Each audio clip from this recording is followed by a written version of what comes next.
सदावर ते बोलतायत, थेट जाऊया. ज्यांना संविधानच माहित नसतंय, व्यवस्थेच्या चष्म्यातून जातीय वर्चस्व या अंगाने जगणारे नालायकी विचाराचे लोक अशा प्रकारचे भ्याड हल्ले करतात. परंतु असे भ्याड हल्ले करणाऱ्यांनी लक्षात ठेवावं, हे दिवस हे काँग्रेस यांचे दिवस नाहीत. भारतीय संविधानाचं खरं राज्य असलेले दिवस आहेत. माननीय मोदीजींच्या सरकारचे दिवस आहेत, देवेंद्रजींच्या सरकारचे दिवस आहेत. आणि त्यामुळं अशा व्यत्ययाला, अशा मानवी हक्काच्या, मूलभूत हक्काच्या विरुद्ध येणाऱ्यांना, जरंगेच्या दलालांना पोलिसांनी ताबडतोब मुसक्या आवळलेल्या आहेत. मला असं वाटतं हीच संविधानाची शक्ती आहे. कारण आम्ही ढोंग माझा स्वभाव नाही, जयश्री पाटलांचा स्वभाव नाही, स्टंटबाजी जयश्री पाटलांचा माझा स्वभाव नाही. त्याच्यावरली दुकानदारी, दलाली, आंदोलन करायचं आणि रेतीचे उपसे उचलायचे, टिपरा आणायचे, आंदोलन करायचं, जड बॅगा घ्यायच्या हेलिकॉप्टरला न उचलणाऱ्या, त्याच्यापैकी जयश्री पाटील और गुणरत्न नहीं है भाई. डंके के चोट पे जो बोलते हैं वो करते हैं हम वो गुणरत्न है. और जिसका कोई नहीं होता उसका गुणरत्न होता है.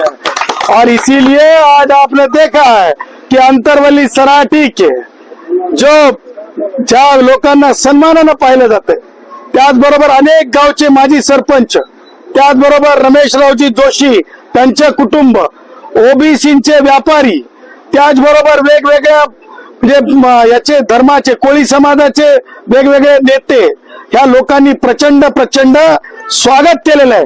आणि तुम्ही जे हल्ला हल्ला हल्ला हल्ला हल्ला बोलता ना, त्या गुलगुल्यांना मला सांगायचंय की गुणरत्न जे शिक्षणानं रॉयल बनवणार असं म्हणणाऱ्या संविधानाच्या देशातला नागरिक आहे. रॉयल आता तुम्ही जातीत कोणत्या जन्माला आलात म्हणून नाहीत काय? बरोबर आहे ना राजेश टोपे? जाती जन्माला आल्यामुळे कोणी रॉयल होत नसते राजेश टोपे. आणि राजेश टोपे, आपण एकाच्या मंचावर जाऊन तोंडभर बोलायचं आणि दुसऱ्याच्या मंचावर मात्र मुख घेऊन वापस निघायचं. ह्याला समानतेचं तत्व म्हणत नाहीत राजेश. नाही पटलं आजची भूमिका राजेशची. आणि म्हणून तुम्हाला सांगतो, शिक्षणानं रॉयल होणं असतंय. कारण माझा बाप भारतरत्न डॉक्टर बाबासाहेब आंबेडकर हे लंडनला शिकून आले, ते बॅरिस्टर झाले, मी डॉक्टरच झालो भारतीय संविधानामध्ये. आणि माझी मुलगी सुद्धा आता बॅरिस्टर होण्यासाठी लंडनला गेली. वो खानदानी रॉयल आहे हम. आणि म्हणून माझा जोडा सुद्धा लंडनहून आलेला आहे. तुम्हाला बघायचं असेल तर जोडा दाखवा त्याला. जरंग्या बघ, हा जोडा सुद्धा लंडनहून आलेला आहे. हा रॉयल शूज म्हणतात. आणि हे तुझे जे काही पानसट होते ना, जे काही तुझे दल्लाल होते ना, घोडे दल्लाल तरी चांगले असतात बे जरंग्या, ते तुझे दल्लाल होते ना चिलटासारखे, ते माझ्या या जोड्यावरले, रॉयल जोड्यावरले की नाही धूळ सुद्धा नाहीत. आणि ते माझ्या जी गाडी आहे ना, ती बघून घ्या. आता देशातल्या रॉयल फॅमिलीमध्ये कोणाकडेच नसलेल्या गाडीत हा रॉयल गुणरत्न सदावर्त घुमता है, क्योंकि जिसका कोई नहीं होता है उसका गुणरत्न होता है. आणि डंके की चोट पे मी जालन्यात आहे. डंके की चोट पे मला अंतरवलीचं निमंत्रण आहे. डंके की चोट पे सगळेजण माझ्या समवेत आहेत. आणि डंके की चोट पे मी माझ्या धनगर भावांना एसटीत आरक्षण मिळण्यासाठी आलो. आणि ओबीसी मध्ये नो एंट्री, माझे मराठा भाऊ मागासच नाही. त्यामुळे नो एंट्री, माझे मराठा भाऊ मागासच ठरत नाहीत, कारण सामाजिक अपंगच ठरत नाहीत. म्हणून नो एंट्री हे सुद्धा जरंग्याला सुनवायला आलो. आणि म्हणून तुम्हाला सांगतो, आजच्या दिवशी, आज ज्या प्रकारे ओबीसी बोलायला लागला, ही संविधानाची जीत आहे. आज माझा वंजारी समाज म्हणजे माननीय लोकनेते गोपीनाथरावजी मुंडे साहेबांच्या म्हणजे विचारातून पुढे आला. गोपीनाथरावजी मुंडे साहेब आमचे दैवत भगवान बाबांच्या विचारातून पुढे आले. भगवान बाबांचे विचार भारतरत्न डॉक्टर बाबासाहेब आंबेडकरांच्या विचाराशी सहमत आहेत. ह्या सगळ्या गोष्टी आहेत, तेव्हा ही आमची नैतिक जिम्मेदारी आहे. मग आमचा धनगर समाजातला आमदार असतील गोपीचंद किंवा आमच्या धनगर समाजातलं उभरतं नेतृत्व असतील हक्के, किंवा आमचे माजी मंत्री धनंजयजी असतील, किंवा आमचे देशाचे ओबीसीचे नेते माननीय श्री छगन भुजबळ साहेब असतील, यांच्यावर तोंडसुख घेणे, त्यांचा अवमान करणे, अपमान करणे, घेरणे, या घेऱ्याला तोडण्यासाठी हे गुणरत्न सदावर्ते शपथ घेऊन डंके की चोट पे अशा जरंगे सारख्या पाणी कम चायला उत्तर म्हणून जालन्यात याला. आणि जरंग्या तुला आज सांगून चाललो, जयश्री पाटलांच्या भाषेत म्हणायचं तर, जरंग्या तुला सांगून चाललो, लवकरच गाठ आपली अंतरवली सराटीत आहे. कारण अंतरवली सराटी जरंग्या तुझी नाही, बापाची नाही तुझ्या. जरंग्या तू तर की नाही, काय म्हणतात, सासूरवाडी वासी आहेस, सासूरवाडीतला आश्रित म्हणणार नाही मी, कारण सासूरवास तू म्हणजे हे एक परंपरा मात्र जरंगेनं चांगली केली, एक परंपरा चांगली केली समानतेची. मुली नांदायला पाठवतात, हा नांदायला सासरवाडीत आला, जरंग्या नांदायला सासरवाडीत आला, हे मात्र कौतुकास्पद आहे रे जरंग्या. आणि म्हणून तुम्हाला सांगतो की आमच्या कष्टकऱ्यांना, आमच्या धनगर भावांना, माझ्या बंजारा भावांना, माझ्या वंजारी भावांना, माझ्या ओबीसी भावांना, कोळी भावांना, माझ्या भिक्षुकी मागणाऱ्या, भटकंती करणाऱ्या कुडमुड्या जोशी ब्राह्मणांना सुद्धा सगळ्यांना मला सांगायचंय, मानस ओळखा रे. काही लोक तुमच्यात येतील, कोपराला गुळ लावून जातील, काही लोक येतील कोपराला गुळ लावून जातील. अरे सदावर्ते आले म्हणलं की मी निघतो. इतकी भीती सदावर्तेंची. सांगायचं तात्पर्य की ह्या पुढं जशास तसं उत्तर देण्यासाठी आम्ही कटिबद्ध आहोत. आम्ही तुम्हाला सांगतो, भटके विमुक्त असतील, किंवा माझे बंजारा असतील, माझे धनगर असतील, माझे वंजारी असतील, त्यांचा जे त्यांनी मला पदवी दिलेली आहे, ते म्हणतायत की तुम्ही आमच्या हक्कांचे संविधानिक भाष्यकार आहोत. हो, मी नेता नाहीये, हो मी भाष्यकार आहे, या समाजाचा, या वर्गांचा मी भाष्यकार आहे. क्योंकि माझ्या अंगामध्ये जे रक्त आहे ते मा अहिल्यादेवी होळकरांच्या विचाराचं रक्त आहे, डॉक्टर बाबासाहेब आंबेडकरांच्या विचाराचं रक्त आहे. तुम्हाला सांगतो, माझ्या अंगामध्ये संत भगवान बाबांच्या विचारांचं रक्त आहे. आणि त्याच्यामुळं हम डंके की चोट पे हमने कहा त्याच्या म्हणजे त्याला अर्धी हिंदी अर्धी मराठीमध्ये सांगतो. तुझा गठवडा, मला वाटतंय मी काही जालन्यातल्या पत्रकार सुद्धा माझ्या संपर्कात होते, छत्रपती संभाजीनगरचे मेन स्ट्रीम मीडियाचे पत्रकार माझ्या संपर्कात होते. मी त्यांना सांगितलं होतं की जरंग्याचं गठोडं बांधलं जाणार, गोधडीसह जरंग्यात बघा तुम्ही किती क्षणामध्ये मुंबईच्या बाहेर पडणार. हुतू जरंग्याने केलं.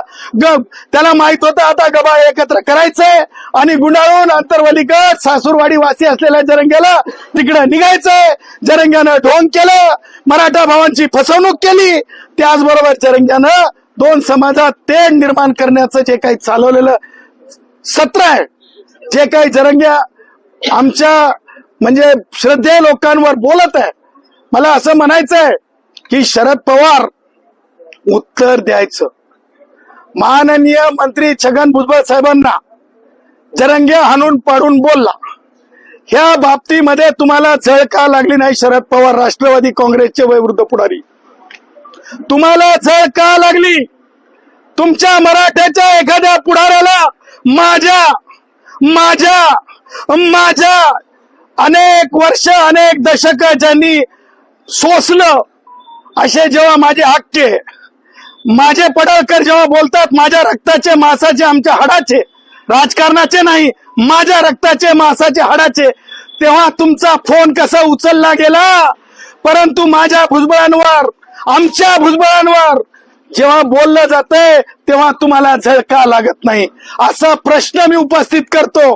आणि मला हेच म्हणायचंय की ज्या प्रकारे व्यवस्थेच्या चष्म्यातून बघा, म्हणजे मला एका कलाकाराची क्यू येते, त्या कलाकाराचं नाव आहे काय, अनंतपुरे, काय ते मकरान, अरे भाई मकरान, ए मकरान, तू कलाकार आहेस यार, तिथपर्यंत ठीक आहे. गावकी, गावकी काय रे? डेफिनेशन बघितलंस? स्क्रिप्ट बघून बोलायलास? गावकी मध्ये हे म्हणलेले पाटलानं सांगावं आणि बाकी सगळ्या 12 बलुतेदारांना ते ऐकावं. याला म्हणलेलं आहे गावकी गावकी गावकी गावकी. आर पाटलानं अशीच हिंमत केली होती मकरान, तुला माहित नसेल. ते कोणती कमिटी निर्माण केली ती गावामध्ये? तंटामुक्ती. उच्च न्यायालयाने ती नाकारली होती, स्ट्रक डाऊन केली होती. हीच ती गावकी. गावकी म्हणू नको. संविधानाचं राज्यमान, संविधानाच्या राज्यामध्ये सगळ्याला समान आहे.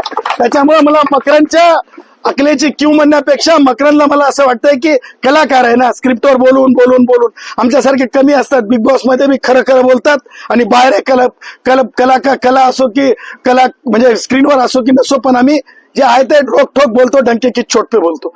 त्यामुळे ज्यांना कळतंय ते मजा करून गेलेत, ज्यांना कळत नाही ते मजा करून गेलेत. त्यामुळं माझं हे म्हणणं आहे की कोणी स्वार होण्याचा प्रयत्न करू नका. संविधानाचं राज्य आहे, आम्ही कमी पडणार नाहीत. अरेला कार्य उत्तर दिलं जाईल. आणि तुम्हाला सांगतो, जालन्याच्या जिल्हाधिकाऱ्यांना माझा प्रश्न आहे.